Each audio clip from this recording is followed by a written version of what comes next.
Muy buenos días, un cordial saludo de parte de Luis Montalvo. Hoy día tenemos como siempre al doctor Gerardo Apolo en su programa La Picota. Muy buenos días, Gerardo. ¿Cómo te encuentras? ¿Cómo estás?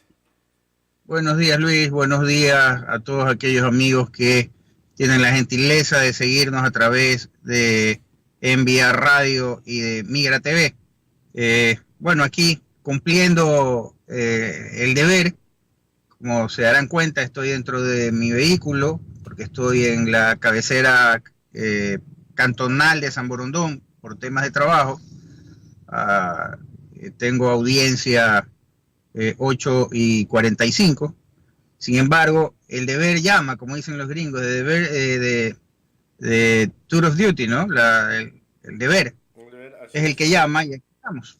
Que, hay que estar activos inmediatamente. Sí, así es. Bueno, vamos a entrar directamente con quien dice sin mucho caldo y vamos a la presa, ¿no?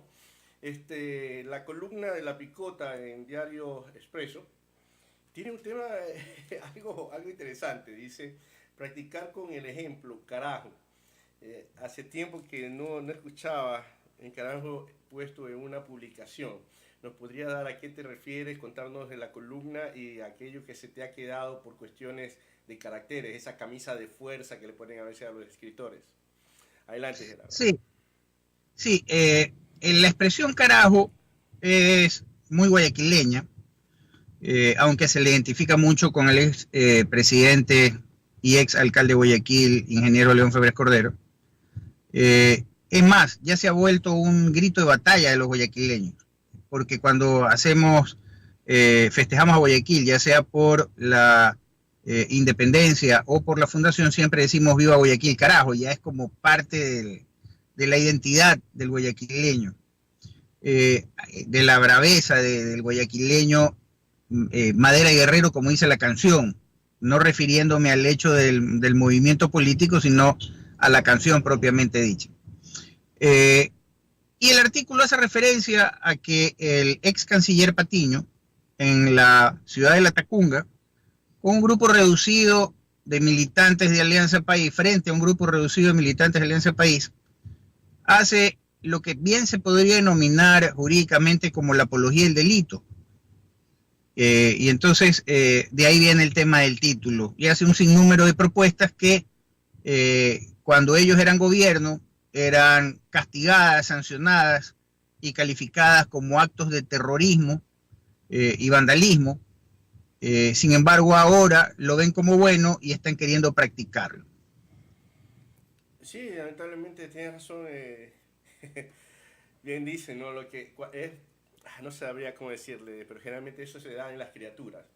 Cuando los niños son pequeñitos, cuando les conviene, dicen que son chiquitos, cuando no, dicen que son grandes. O sea, me acuerdo de uno de mis hijos cuando quería hacer algo y yo le decía, no, porque eres pequeñito, reclamaba, no, soy grande, pero cuando no le convenía decía, no, papá, no puedo porque soy chiquito. Entonces, más o menos así sale el Patiño, ¿no? Prácticamente en su época del control de los medios, del Estado y todo lo demás, era el bravucón, el que no quería que nadie salga a reclamar a las calles, que todo eso era ilegal, la persecución. Recuerda cuántos ciudadanos, tanto indígenas como criollos, no, bueno, criollos ya no tenemos en nuestro país, mestizos, que salían a reclamar, pues sus dirigentes eran cogidos, metidos en la presa y acusados de terrorismo. Y mira ahora, llamando a ¿cómo se llama?, apoderarse de las instituciones, ¿no? Y creo que eso está en el COIT. Creo que algo hay sentencias sobre las personas que llaman o cometen este tipo de abuso, de tomarse entidades públicas o cerrar calles sin las autorizaciones debidas. ¿Estoy en lo correcto o...? A ver, eso es correcto que la Constitución prohíbe y el COIP, el Código Orgánico Integral Penal, también prohíbe el impedimento a la libre circulación. Recordemos que los ecuatorianos y extranjeros tenemos como una de nuestras garantías fundamentales el libre tránsito. Y cuando tú cierras una carretera, una calle o lo que fuera, una avenida, estás violando ese precepto constitucional, estás violando el derecho constitucional de la población a transitar libremente. Lo curioso de todo esto es que, no voy a decir el superhombre, voy a decir el superfuncionario del gobierno de Correa, y por cierto no hay ningún tipo de connotación sexista ni nada por el estilo, el superfuncionario de el gobierno de Correa, el más reciclado, al que más le echó mano en el buen sentido de la palabra, porque lo puso en todos los cargos que pudo ponerlo.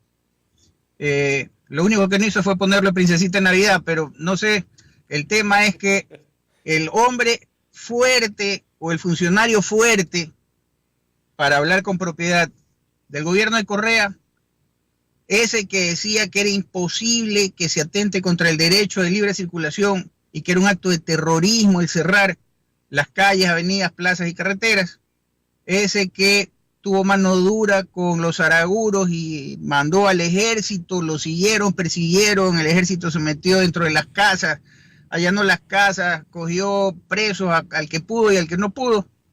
De igual manera sucedió con los de Luluncoto y tantos otros. Resulta que ahora está llamando a que los seguidores de Correa y a la población, llamándola a que cometan aquello que justamente ellos juzgaron, condenaron como acto de terrorismo. Entonces, digamos que es una apología del delito y lo encasillaría también como terroristas, pues, ¿no? Llama mucho la atención. Lo otro que llama la atención, y que la verdad es que resulta jocoso porque el gobierno de Correa ha sido calificado como el más corrupto de la historia del Ecuador, es que llame a la gente a que vaya con cartelones a la Superintendencia de Bancos y a la Asociación de Bancos Privados a decir devuelvan la plata carajo. De ahí viene el tema del título del carajo, que prediquen con el ejemplo, porque si están reclamando que se devuelva la plata por aquella denuncia de los call centers, que me parece bien el reclamo, no es menos cierto que ellos deben de predicar con el ejemplo devolviendo la plata que se llevaron pues durante los 10 años de la década ganada para ellos, robada para el resto del Ecuador. Así es, definitivamente. Ahí cabe decir lo que dice tu columna, que devuelvan el dinero, carajo. Pero bueno, es que también tú sabes que el pato lo que más quiere es que le echen al agua. Mientras no vea la ley o las justicias en Ecuador que se aplique correctamente, el pato va a seguir nadando, pues no va a haber quien lo coja y esto van a seguir disfrutando del dinero de los ecuatorianos y tratando de regresar nuevamente para tratar de evitar que lo metan preso, ¿no? Por ahí ya hay algunos tiburones, supuestamente un tiburón apresado, que vendría a ser Glass, pero otros fugados. Así que vamos a ver cuándo sucede el milagro de que vea justicia en Ecuador, porque supuestamente ley existe, porque hay un papel impreso, una enciclopedia, se podría decir, de leyes, pero no hay justicia. Aparte que también ciertas leyes son pro delincuenciales, o sea, a favor del delincuente, más no de la víctima. ¿Qué te parece eso? A ver, yo creo que Glass no es un tiburón. Yo creo que los tiburones están sueltos. Yo creo que Glass es la rémora que estaba al piecito del tiburón haciendo todo lo que el tiburón hacía y comiendo de las sobras del tiburón. Recuerda que la rémora se sirve de las sobras del tiburón. Así es. Una especie de parásito que tiene el tiburón al lado. Yo creo que Glass, de alguna u otra manera, ese fue el rol. Porque recuerda que en las sabatinas en que no participaba Rafael Correa y participaba Glass, hasta lo imitaba en el tono de voz, en los dejos, en la gesticulación, en todo. Entonces, un imitador, un mal imitador. Desgraciadamente, o para bien o para mal, un mal imitador de Correa. Y digamos que de alguna manera es el que se encargaba. Recuerda que la rémora también, una de sus funciones es el mantener limpio al tiburón. Limpio sin Y parásitos. digamos que la función de él en la vicepresidencia, de alguna manera, era asegurarse de que el tiburón y el resto de tiburones se mantengan limpios. No le resultó, desgraciadamente, para él, ¿no? Desgraciadamente a él no le resultó. Y virtuosamente para el resto de los ecuatorianos, todas las trafacías salieron a la luz, desgraciadamente, gracias a las denuncias realizadas desde afuera del país, esto es desde por el tema de Odebrecht, desde los Estados Unidos, Brasil y también por la justicia panameña. Sí, qué pena, ¿no? Que en otros países ya esos tiburones de alto vuelo están encerrados. Mira, ahora último a la hija de Fujimori, también ya tiene sentencia de algunos añitos en cárcel por el asunto de Odebrecht, por haber recibido dinero para su campaña. Pero en Ecuador, ¿qué nos está pasando? ¿Qué nos está pasando? No veo que los ecuatorianos reaccionemos como es debido. Y por ahí todavía escucho a algunos pobrecitos, o que cuando uno dice las cosas tal como son, que sucede en este momento, también se critica, pero no se exige ni se pide que ya es el momento que las cosas se hagan bien, pues. O sea, aplaudo, y esto se va a escuchar un poco mal, aplaudo a Moreno por no haber presentado o mantenido una denuncia a los dos jóvenes y al adulto que le tiraron huevos. O sea, eso habla bien de su tolerancia. No estoy aplaudiendo la acción, pero así como demuestra esa tolerancia a la libre expresión, porque se podría considerar una libre expresión, gracias a Dios no fueron las sardinas esas enlatadas que tenían anteriormente para tirarlas, pero en el caso del proceso y del avance de recuperar dinero, no hay nada, siguen los grillos sonando, no hay absolutamente nada y nada. Apenas el fiscal general parece que está firmando un convenio de colaboración con China, que es muy importante. Recuerda que un ministro de petróleo chino que estaba negociando también con Ecuador y todas situaciones está sentenciado a pena de muerte, como ha devuelto parte del dinero o todo el dinero.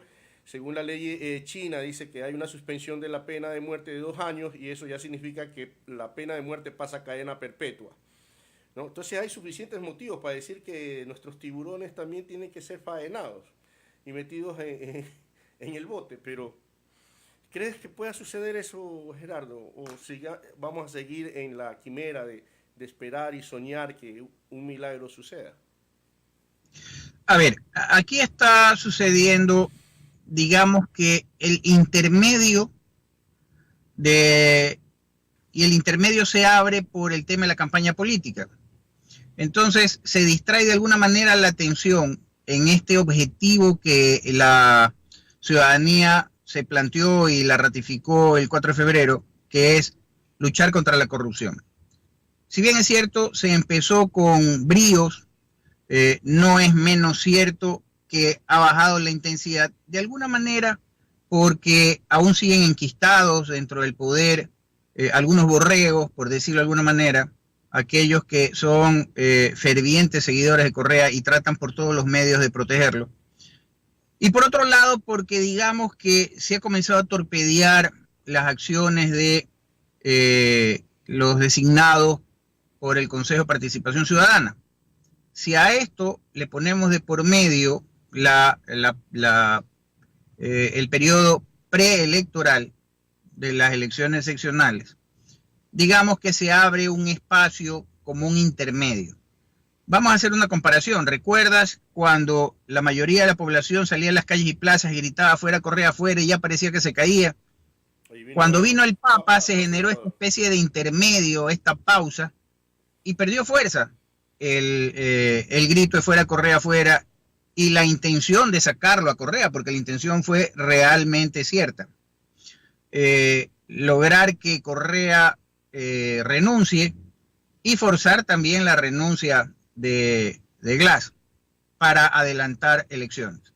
Sin embargo, se genera esta pausa, este intermedio por la venida del Papa.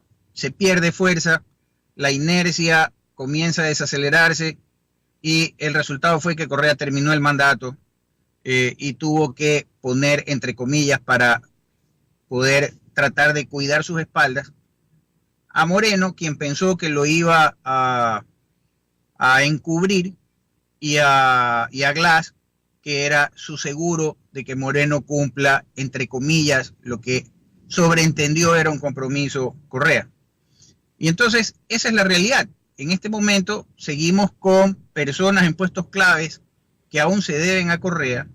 El periodo preelectoral ha puesto como que en pausa esta, no persecución, pero sí este deseo de generar justicia, y de alguna manera las actividades y las acciones del Consejo de Participación Ciudadana y quienes han sido nombrados por estos como que han perdido fuerza. Entonces, digamos que los ecuatorianos lo que debemos de hacer es concentrarnos en seguir exigiendo que se cumpla con el mandato del 4 de febrero, que se haga justicia, que se desarme el blindaje de los correístas y saber elegir bien a las autoridades seccionales. Ardua tarea. Bueno, mientras tú hablabas y explicabas el asunto de las preguntas que te hice, se me vino muchas cosas a la mente. Voy a tratar de no mandarlas todas de una sola, como es costumbre. Pero antes de eso, permíteme saludar a todas las personas que nos están siguiendo, que nos están viendo. A Jessica Ventimilla, una empresaria guayaquileña, que nos manda un dedito hacia arriba, aceptando lo que hemos hecho. Yo sé que a muchas personas no les gusta. Por ahí alguien dijo, ¿quiénes son ustedes para mandarnos esta basura? Y mi respuesta fue, ¿quién eres tú para vernos? O sea, porque definitivamente si no quieres, simplemente no nos veas, eso es lo que yo digo. Pero bueno, se me vino el asunto del Papa, primero porque hay una denuncia, supuestamente el CNE tiene suficientes pruebas para decir de que Cabello y Maduro y los Chrysler tienen depositado más de 20 mil millones de dólares en el Banco Vaticano. Vamos a esperar que venga ya CNN a demostrar todas las pruebas, a ver si es cierto o solamente son especulaciones de ellos, pero CNN generalmente no hace eso, así que esperemos que dé la información completa. Eso por un lado. Y por otro lado, se me vino a la memoria las 10.000 AK-47 que no se sabe dónde están. Y recuerda que en el video que Soma Patiño dice, nosotros estamos preparados. Recuerda que también que hubo el picnic. ¿Ha habido algún tipo de información en Ecuador o ustedes como abogados han estado preocupados de poder indagar de qué pasó con esas AK-47 que son armamentos de alta peligrosidad? A ver, los dos temas que has tocado. El primero de ellos, en el tema de la iglesia, voy a hacer un análisis objetivo e histórico del asunto. Cuando sube al poder papal, por decirlo de alguna manera, porque recordemos que el Papa tiene doble función. El Papa, a más de ser el guía espiritual de los católicos, es también el presidente, por así decirlo, es la cabeza del Estado Vaticano. Entonces, tiene doble función.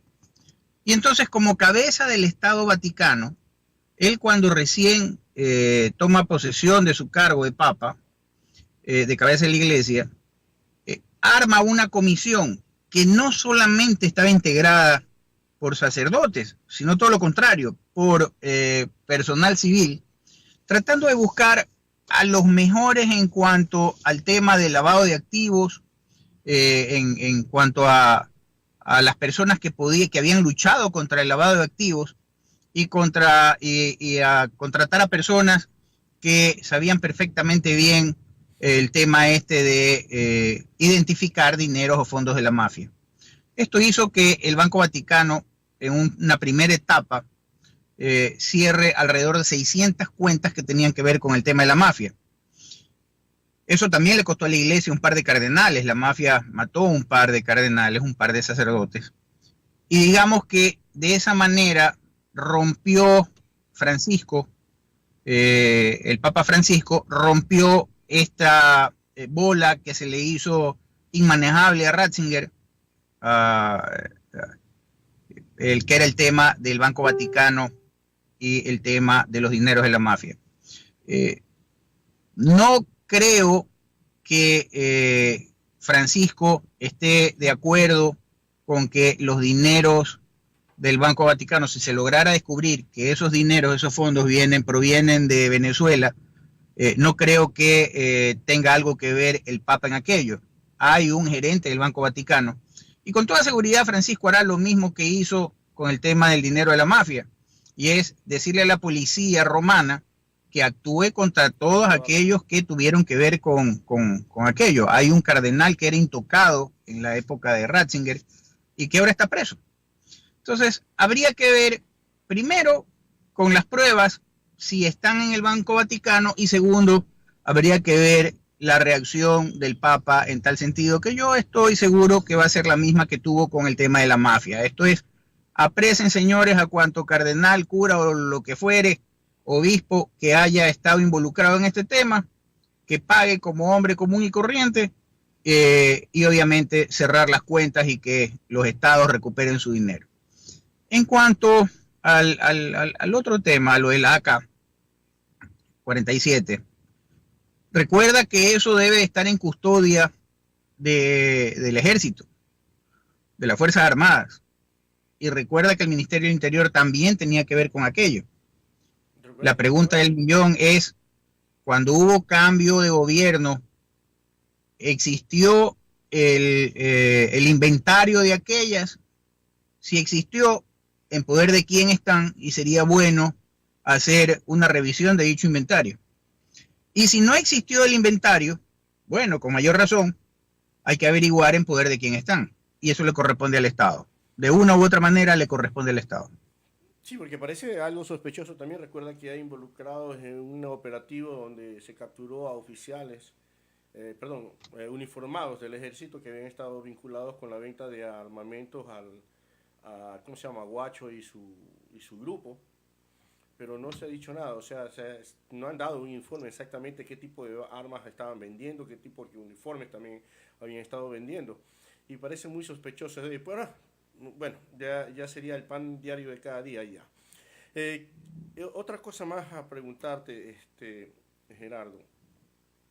El asunto también, hubo un comentario en una entrevista que le hacen al abogado del señor de Balda, donde él dice que en Quito y en Azuay podría él decir que hay un 95%, un poquito más de personas honestas trabajando en la parte judicial, pero no así el caso en Guayaquil. ¿Te parece que eso es un poquito como regionalismo o tiene razón en lo que él asegura en esta afirmación?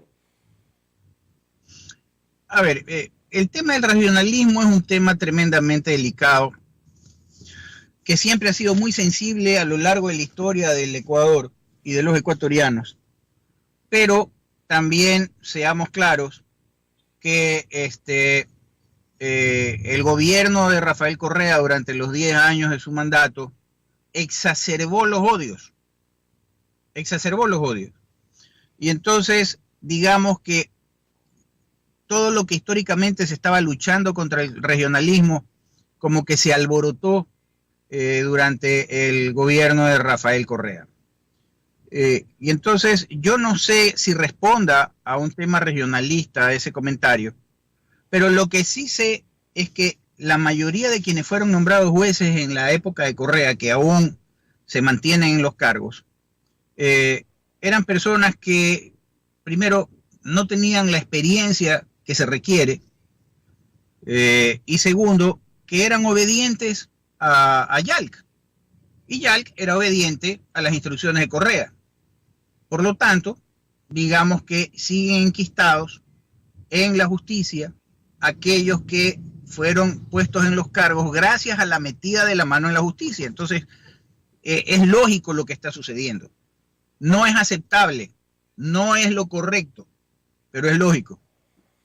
Vamos a una pregunta más, así mismo que viene, Gerardo, porque prácticamente con la fuga de ¿cómo se llama? Alvarado, si no me equivoco, el apellido Alvarado, Fernando Alvarado, creo que es el que se fugó.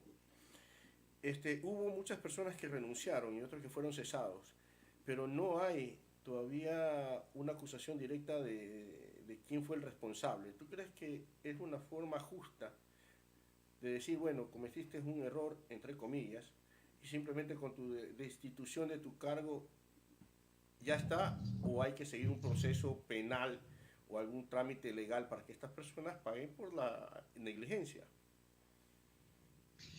A ver, evidentemente no es lo correcto lo que se ha hecho. La destitución es un hecho imprescindible porque tú no puedes tener a un inepto en el caso de que la fuga se haya producido porque el tipo no sabía operar los instrumentos o las herramientas de seguimiento. Por lo tanto, de hecho, es un acto de corrupción que pongas a un inepto a custodiar algo. Segundo, si sí sabía, digamos que fue cómplice porque teniendo el conocimiento, teniendo las herramientas, habiéndose disparado 400 veces las alarmas y no haber hecho nada, lo convierte en cómplice. Todo eso debe ser juzgado. Sin embargo, más allá de la institución propiamente dicha, sin embargo, lo que hay que tener claro es que debe de investigarse, porque se han cometido delitos.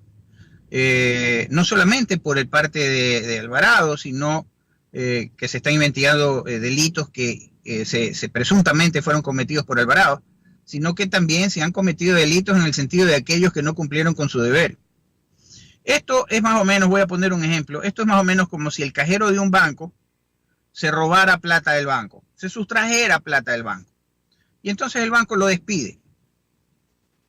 Y no lo obliga a robar. Es lógico. ¿Qué es lo que sucede normalmente? En la empresa privada, cuando algún funcionario de confianza, por ejemplo el contador o el cajero, se lleva plata de la empresa, no solo que a más de despedirlo, le sigue el juicio penal correspondiente, sino que además de seguirle el juicio penal correspondiente, a más de despedirlo, procura recuperar el dinero. Resulta que aquí lo único que hacemos es premiarlo, porque si lo despido y no le sigo el juicio correspondiente, le digo, está bien hermano, perdiste tu trabajo, pero ¿de qué rayos le sirve el trabajo si está fondeado, pero hasta más no poder con plata? Entonces es una manera indirecta de darle vacaciones perennes. Bueno, es que parece que ese es el diario vivir de Ecuador en este momento, porque otra cosa que estuvimos hablando ayer con Carlos Miguel en el asunto de que ahorita están desesperados porque los metan presos. Dice, no importa que nos metan presos, ¿no? Y estamos sacando la conclusión de, claro, que ahorita que tienen todavía el control de las cortes y todo eso, le van a dar sentencias muy bajas. Y en el caso del que menos robó, ¿no? Que generalmente son de 5 millones para arriba los robos de esta gente, si le mandan 5 años, que le sale un promedio de 1 millón por año el quedarse, les pagan los 5 años y salen a disfrutar esos 5 millones que ningún ecuatoriano lo logra hacer, sacándose el aire 24/7. ¿No? Entonces parece que se más allá de aquello, Luis, y ya estamos sobre el tiempo. Sí, estamos más allá de aquello, resulta paradójico, resulta cínico, porque si tenemos en cuenta la denuncia presentada en el sentido de que Capaya es el que controla la puerta del ingreso intermedio de la cárcel de la Tacunga y que el otro que está metido en el tema de Petro es el que vende los tickets para el tema de la comida, poco más y poco menos el gerente de la tiendita dentro de la cárcel. Perdóname, ¿de qué estamos hablando? Pues, o sea, es una burla al sistema judicial, es una burla a los ecuatorianos, es una burla en general a la justicia, porque resulta que la cárcel 4, que todo el mundo pensaba que era poco más y poco menos que un hotel, entre comillas, resulta que es una residencial, no más de esas pobrecitas turritas, porque el hotel Pepa, como se dice vulgarmente en la calle, resulta que es la cárcel de Atacunga, donde los mismos presos tienen la llave y las puertas intermedias y son los que manejan la tiendita para los comestibles. A ver, no sé si reír. Es terrible. Yo creo que toca llorar definitivamente, a ver, desfogar un poco tanta frustración que ecuatoriano honrado siente, ¿no? Y voy a incluirme porque definitivamente tanto descaro. Anteriormente existía corrupción, no podemos negar que antes del Correato existía corrupción, pero no al galope que le pegaron con el Correato y la suma del jinete, pues, ¿no? Porque el jinete de esta galopante corrupción ha sido el descaro. Pero por supuesto, o sea, aquellos que decían que a los demás les decían caretuco, pues estos resultaron carepiedra. Sin vergüenza, sin sangre en la cara, decían nuestros abuelos, ¿no? Pero por supuesto, la verdad es que el Ecuador tiene un deber moral, el gobierno ecuatoriano tiene un deber moral, no solo con los ecuatorianos, sino con la comunidad internacional, de que en el Ecuador se estrene justicia. Y para estrenar justicia tienes que sacar lo podrido, y lo podrido sigue enquistado en el poder.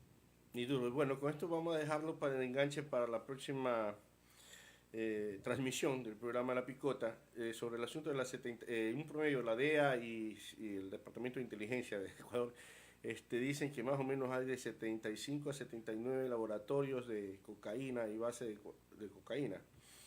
O sea, prácticamente nosotros, según lo que ellos dicen, ya Colombia es el primero en exportar droga y fabricarla y nosotros estamos en segundo lugar.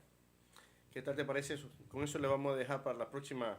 Digamos que que esa es la consecuencia del pacto, entre comillas, entre Correa y la FARC, pacto que siguió una línea de comportamiento durante los 10 años, esto es el sacar a la base, a los gringos de la base de Manta, el contratar radares chinos inservibles, igual que el tema de las tubilleras estas, el construir carreteras que le faciliten a la FARC el transporte de la droga, el abrir las fronteras, el haber quitado el pasado judicial, etcétera, etcétera, etcétera. Entonces, ese es el resultado. Así es, definitivamente. ¿Algunas palabras para cerrar el programa, Gerardo? Bueno, yo creo que no hay que abandonar el mandato popular del 4 de febrero y exigirle al gobierno de que le meta mayor impulso a la lucha contra la corrupción y a desbaratar el andamiaje correísta que persigue la impunidad. No debemos de fallecer en aquello. No nos dejemos distraer por las elecciones seccionales. Insistamos porque la justicia es un derecho que tenemos los ecuatorianos y es un deber que tiene el Estado. Así es, muchísimas gracias con eso, y antes de despedirnos y poner la música, por favor no se olviden de compartir, agradecerle a todas las personas que nos siguen, a aquellos que nos comparten también. También estamos nosotros en YouTube, nos encuentran como Migra TV Radio, también si quieren ver en diferido con mejor calidad. Les anuncio que ya vamos a tener en esta semana o la próxima, Dios mediante, nuestra página web, donde van a poder tener noticias y algunas sorpresas de información ahí. Así que no se olviden, por favor, de suscribirse a nuestras páginas, que eso nos ayuda y es una forma también de motivarnos a seguir adelante. Así que muchísimas gracias, gracias Gerardo, y aquí hasta el día jueves, si Dios los permite. Jueves. Así es, el día jueves. Sí, señor. Así bien. Un abrazo. Cuídense. A ver, y vamos ahora sí al técnico. Eso es, vamos a poner la musiquita y nos estamos despidiendo.